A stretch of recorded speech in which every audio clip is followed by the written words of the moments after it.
और अब दौसा से खबर है, जहां कृषि विभाग में एसीबी की कार्रवाई के बाद सियासी माहौल गर्मा गया।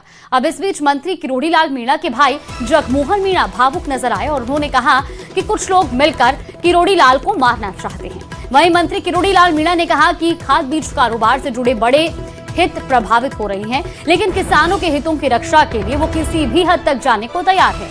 उन्होंने ये भी दोहराया कि किसानों को नकली खाद बीज से लूटने नहीं दिया जाएगा, चाहे इसके लिए उन्हें बड़ा बलिदान ही क्यों न देना पड़े।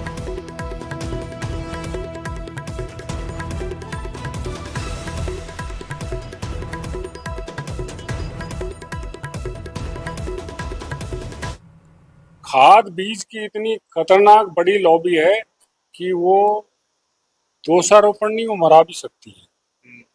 ये सत्यता है, वो बहुत बड़ी लॉबी है। उसके हितों पर जब कोई कुठाराघात करेगा तो वो उसका मर्डर भी करा सकते हैं। वो इतने बलशाली हैं, इतने भारी हैं। ये मैं इस चैनल के माध्यम से कर। वहीं प्रदेश की राजनीति में इन दिनों बीज निगम के कथित रिश्वत कांड को लेकर घमासान मचा हुआ है। एसीबी की एफआईआर, गिरफ्तारियां और जांच में सामने आए नामों को लेकर विपक्ष लगातार कृषि मंत्री किरोड़ी लाल मीणा पर हमलावर है। तो वहीं सीकर में मंत्री की डिकॉय टीम से जुड़े बताए जा रहे कर्मचारियों पर जबरन वसूली का मुकदमा दर्ज होने के बाद अब विवाद और ज्यादा गहरा गया है। एक रिपोर्ट देखिए।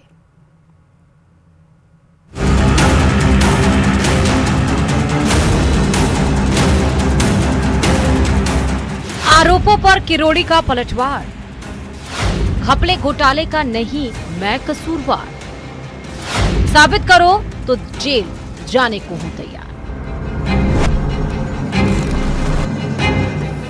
बीज माफियाओं पर कार्रवाई के लिए बनाई गई डिकॉय टीम अब खुद सवालों के घेरे में है। सीकर में कृषि विभाग के कर्मचारी रजनीश और संदीप के खिलाफ जबरन वसूली का मुकदमा दर्ज हुआ है।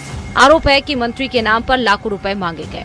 आरोप गंभीर है और सवाल कई हैं। ऐसे में पहले समझिए कि शिकायत क्या है, मुकदमा कैसे दर्ज हुआ और इस पूरे विवाद की कड़ियां कहां-कहां जुड़ती हैं।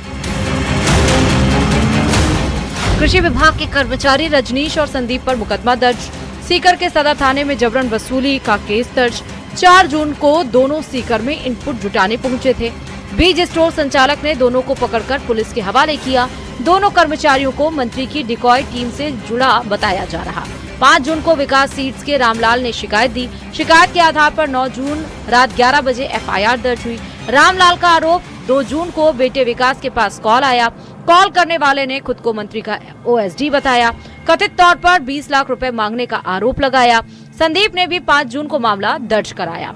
बीज स्टोर संचालक और उसके साथियों पर आरोप लगाए। मारपीट करने का मुकदमा दर्ज करवाया। दोनों पक्षों के आरोपों की जांच जारी है। सीकर में दर्ज इस मुकदमे के बीच बीज निगम से जुड़े कथित रिश्वत कांड ने भी सियासी पारा चढ़ा दिया है। एसीबी की एक एफआईआर, करोड़ों रुपए की कथित रिश्वत और जांच में सामने आए नामों को लेकर कांग्रेस लगातार सरकार और कृषि मंत्री को घेर रही है।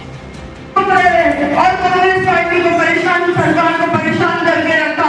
आज नीट जैसा इतना बड़ा घोटाला हुआ, उन नेता की तो अंतरात्मा तक जागनी चाहिए और अंतरात्मा तक जाग के बोलना चाहिए था कि हाँ मैं सत्ताधारी पार्टी का विधायक हूँ, मंत्री हूँ, लेकिन उसके बावजूद भी नीट का पेपर लीक हुआ, मैं इस्तीफा दूंगा। वो पहले तो हर चीज में इस्तीफा देने की धमकी देते थे और आज उनके बड़े-बड़े कांड हो रहे हैं, कर्म कांड उनके विभाग में हो रहे हैं, फिर उनका इस्तीफा पता नहीं कहाँ है, यही समझ में नहीं आता कौन सी जेब में छुपा के रख सकता है। हम सब लोगों को आने वाले समय में जागरूक रहना होगा और जितना हम अपनी पार्टी के संगठन को मजबूत करेंगे।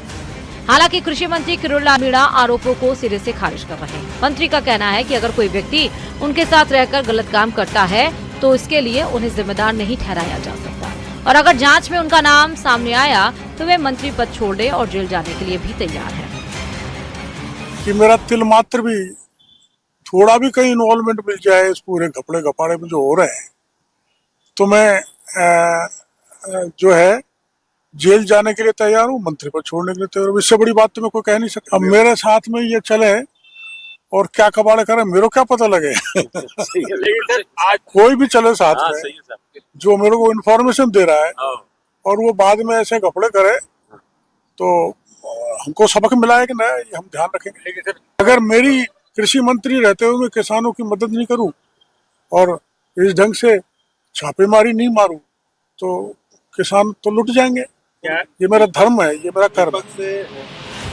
कभी नकली बीज माफियाओं के खिलाफ कार्रवाई सुर्खियों में थी, अब उसी कार्रवाई से जुड़े नाम जांच और आरोपों के घेरे में हैं। सीकर की एफआईआर, एसीबी की जांच और सियासी वार पलटवार के बीच कई सवाल खड़े हैं, जिनके जवाब अभी बाकी हैं और अब सबकी निगाहें उन जांच एजेंसियों पर हैं जिनकी रिपोर्ट तय करेगी कि यह सिर्फ आरोपों की राजनीति है या फिर किसी बड़े खेल की परतें खुलनी बाकी हैं। न्यूज़ 18 के लिए दौसा से आशीष शर्मा की रिपोर्ट।